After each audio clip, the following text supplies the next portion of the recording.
ভাববো এই বিষয়টা নিয়ে? আমি আমার কিছু ভাবনা চিন্তার মধ্যে নেই।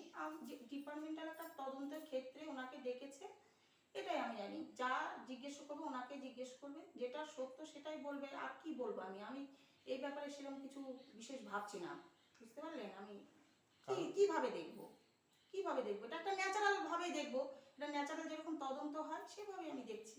মানে আপনারা কি মনে করেন উনি এই ধরনের কাজের সঙ্গে যুক্ত থাকতে একদম পারেন? না, কখনোই না, ভয় করার কি আছে? কোনো দিন না, কোনো দিন হতে পারে না এটা।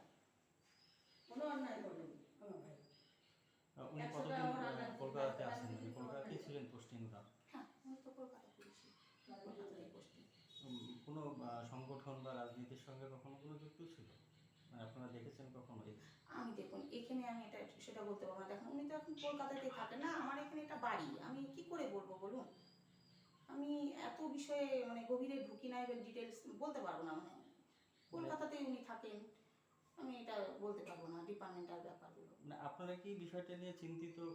কি বিষয় নিয়ে বলুন? এই ওনাকে ডেকেছে বা না না, একদম চিন্তিত না। আপনাকে তো বারে বারে বলছি এই বিষয় নিয়ে আমি একদমই চিন্তিত না।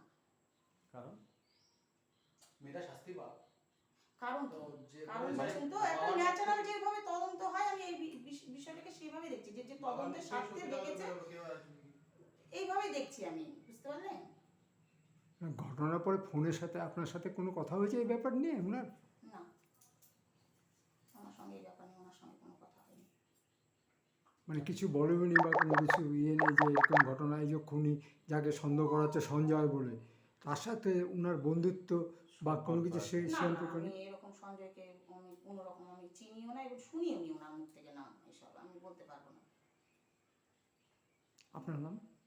আমার নাম সন্ধ্যা।